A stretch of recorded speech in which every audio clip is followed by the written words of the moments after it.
Ya, Assalamualaikum warahmatullahi wabarakatuh.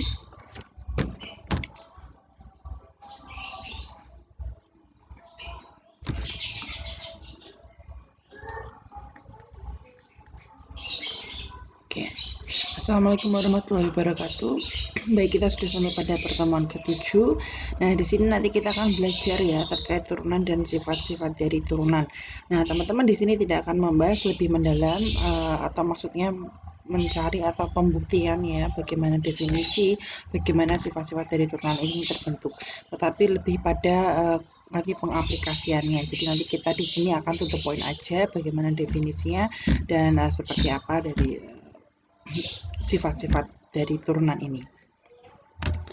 Nah ya, jadi sebenarnya untuk secara sederhana ya, sebenarnya turunan itu adalah inverse atau kebalikannya dari integral. Nah teman-teman untuk mata kuliah kalkulus ya belum sampai kepada integral ya.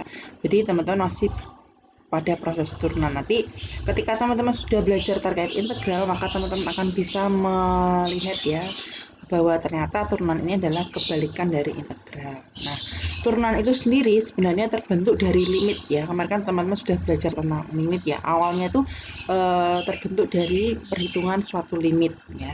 Tetapi ada juga kemudian disederhanakan sehingga nanti teman-teman akan ketika menghitung suatu turunan suatu fungsi itu tidak menggunakan limit tetapi menggunakan rumus yang diturunkan dari definisi ini itu sendiri. Nah, ini definisinya ini ya, definisi dari turunan ini.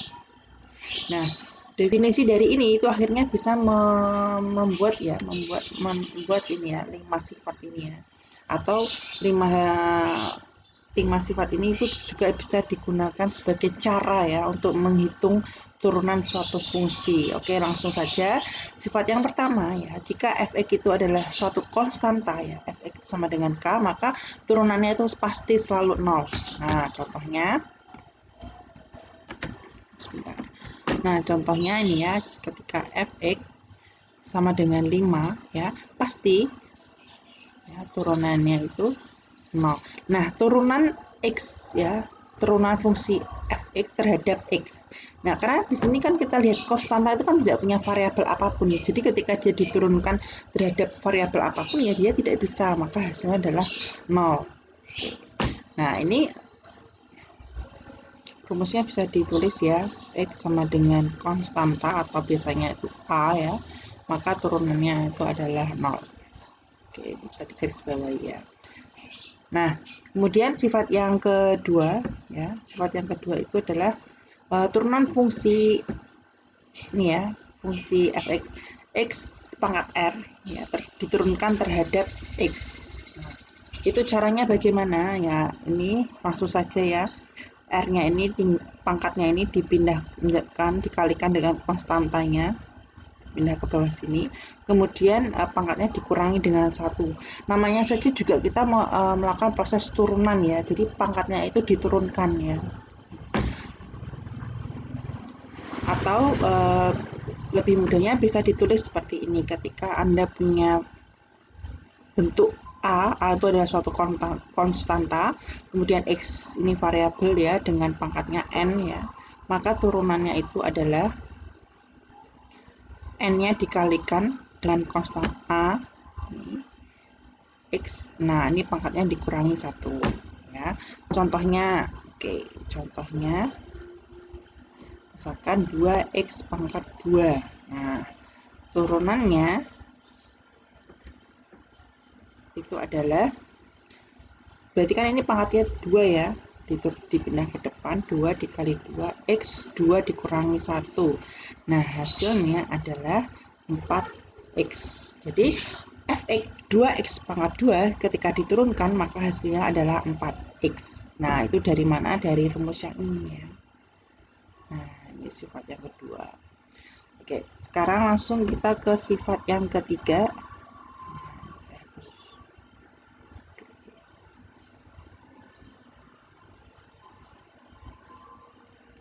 Oke, sifat yang ketiga ini ketika ada suatu fungsi, dua buah fungsi yang dijumlahkan, maka untuk mencari turunannya ya kita mencari turunan dari masing-masing fungsi tersebut baru kita jumlahkan. Jadi misalkan ada fx ditambah gx, nah kita mencari turunannya ya dari penjumlahan ini ya, penjumlahan dua fungsi ini, maka turunannya adalah yang masing-masing ini kita turunkan dan kita jumlahkan. Nah, contohnya misalkan ada nih ya,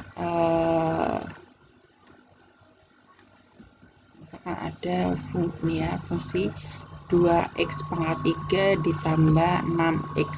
Nah, lalu kita mencari turunannya ya. Kita mencari turunannya. Ini misalnya fungsinya hx.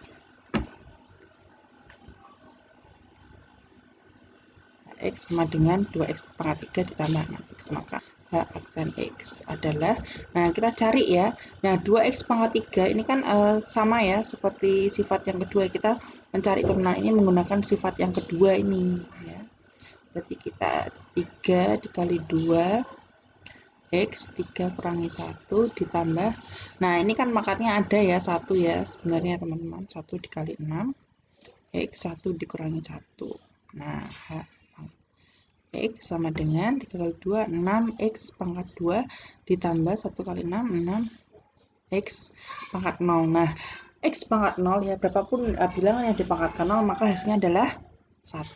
Jadi di sini sebenarnya h aksen x atau turunan dari hx itu adalah 6x kuadrat plus 6.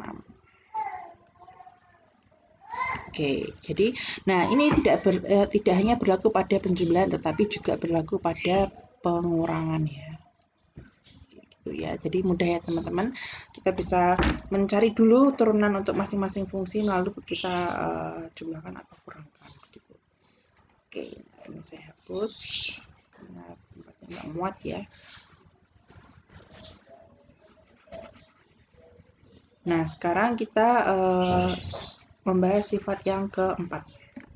Nah, kalau yang ketiga ini penjumlahan dan pengurangan, nah yang empat ini adalah perkalian ya. Nah, kalau perkalian ini sedikit berbeda ya, jadi tidak kita turunkan dulu masing-masing fungsinya baru kita kalikan, tapi ada sedikit variasi ya. Jadi misalkan saya punya ini ya, efek ini adalah U dikali V, di mana U ini suatu fungsi dan V ya, V ini juga fungsi, maka turunannya f aksen x-nya ini adalah turunan U aksen dikalikan V ditambah U dikali V aksen dibagi dengan, cukup ini aja. Itu kalau yang pembagiannya. Nah, ini cukup di sini. Nah, jadi untuk mencari perkalian ya itu U aksen V dikali V ditambah U V aksen. Nah, kalau pembagian ya itu sama, atasnya cuman bedanya ini pengurangan dan dibagi dengan GI kuadrat, atau saya bisa tuliskan seperti ini. Misalkan fx ini U per V ya. Maka untuk mencarinya turunannya adalah U aksen kali V dikurangi U V aksen dibagi dengan V kuadrat. Nah, terus untuk lebih jelasnya nanti kita langsung ke contoh saja ya. Baik, nah contoh yang pertama, nah di sini masih mudah ya teman-teman. Ini hanya ada operasi penjumlahan dan kita bisa menurunkan masing-masing sukunya ini ya dengan sifat yang kedua ya. Jadi langsung mudah ya. Jadi turunannya ini ya, ini tinggal 3 x pangkat 2 ya, karena 3 dikurangi 1 pangkatnya tinggal 2 ditambah, nah ini 3 dikali pangkatnya diturunkan 2x dikurangi 1 ditambah, nah ini kan konstanta ya, jadi sifat yang pertama tadi kalau konstanta itu berarti turunannya selalu 0. Nah, jadi hasilnya adalah 3x kuadrat ditambah 6x. Oke, jadi ini hasilnya akhirnya adalah seperti itu. Nah, sekarang untuk sifat yang kedua. Nah, sifat yang kedua ini adalah bentuknya perkalian ya. Di sini adalah, nah kita anggap ini sebagai U dan ini kita anggap sebagai V. Nah, sekarang karena kan kalau kita mau mencari U kali V tadi ya, itu kan F aksennya itu nanti ketemunya U ya. Nah, ya, ketemunya U aksen V ditambah U V aksen. Nah, berarti kita harus nanti tinggal dimasukkan ke sini. Berarti kita kan sudah punya U dan punya V, berarti kita harus punya U aksen dan V aksen. Nah, kita cari. Nah, kita cari U aksennya, ya kan? X pangkat 3 plus 1 U aksennya berarti ini masing-masing diturunkan ya. Berarti kita punya 3x kuadrat. Nah, satu ini kalau diturunkan 0, berarti U aksennya adalah 3x kuadrat. Kemudian V aksennya adalah ini ya, x kuadrat ini diturunkan 2x 2 dikurangi 1 ditambah 2 kali 1x 1 kurangi 1 ditambah, kan ini konstanta kalau diturunkan 0. Nah, atau V aksennya ini bisa ditulis 2x plus 2. Nah, turunannya itu berarti U aksen kita punya 3x kuadrat dikali dengan V nya ini, berarti x kuadrat plus 2x plus 3 ditambah U ya, x pangkat 3 plus 1 dikali V nya 2x plus 2. Nah, kalau misalkan di sini saja sih sebenarnya juga nggak apa-apa, tapi alangkah lebih baiknya nanti teman-teman jabarkan hitung sampai selesai. Berarti ini dikalikan pelangi ya.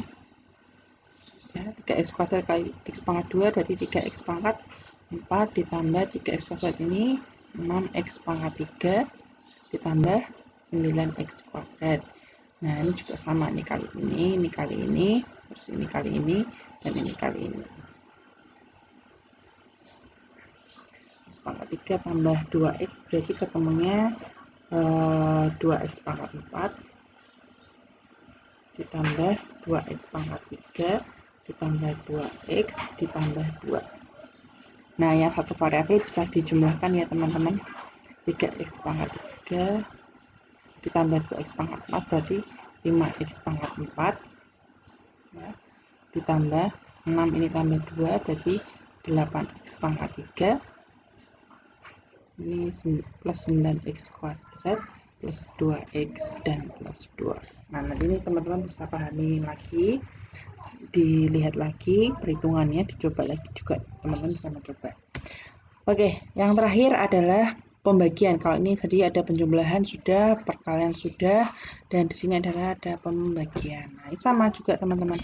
Jadi kalau kita punya pembagian, maka untuk mencari turunannya adalah U aksen V dikurangi UV aksen per V kuadrat. Nah, di sini kita hanya punya ini dianggap sebagai U dan ini dianggap sebagai V. Berarti kita harus cari dulu U aksennya adalah 1 ya. X plus 3. Nah, X itu kalau diturunkan maka dia jadi 1 ya. 3 diturunkan menjadi 0. Jadi turunannya adalah 1. Kemudian V aksennya itu turunnya adalah 2x. Nah, nanti teman-teman kalau nggak percaya silahkan coba sendiri, dan kalau misalnya ada kesulitan silahkan tanyakan ke saya, nanti saya akan jelaskan lagi, entah itu lewat voice note atau rata-rata saya foto di WA ya. Karena sebenarnya teman-teman tuh kalau tanya itu tidak apa-apa, tidak masalah, tidak harus lewat Google Meet kemudian teman-teman bisa bertanya. Tapi dengan video penjelasan ini kalau memang masih belum jelas di poin yang mana, silahkan di screenshot kemudian tanyakan, Bu ini kok bisa seperti ini. Nah, jadi mahasiswa tidak boleh manja ya. Tanya pun juga kapanpun juga saya akan setelahnya saya ladenin ya. Nah, kita substitusikan aja ke rumusnya. Kalau sudah berarti 1 dikali V ya, dikali x kuadrat plus 1 dikurangi U-nya x plus 3 dikali V aksennya 2x dibagi V kuadrat berarti x kuadrat plus 1 pangkat 2. Nah, ini berarti kita punya x kuadrat plus 1 minus ya 2x pangkat 2 ini dikalikan pelangi ya, ditambah ini gini deh, ditambah 6x. X kuadrat min 2x kuadrat berarti min x kuadrat, oh lupa, dibagi